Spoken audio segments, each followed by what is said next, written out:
আমিরুল ইসলাম একটি কমেন্ট করেছেন, টাকা ছাড়া কিভাবে ডিভোর্স দেব?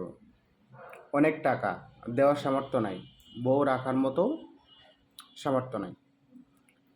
দেখেন, যদি আপনি বিয়ে করেন, তখনই আপনার ওপর কাবিনের টাকা ধার্য করা হয়ে যায়।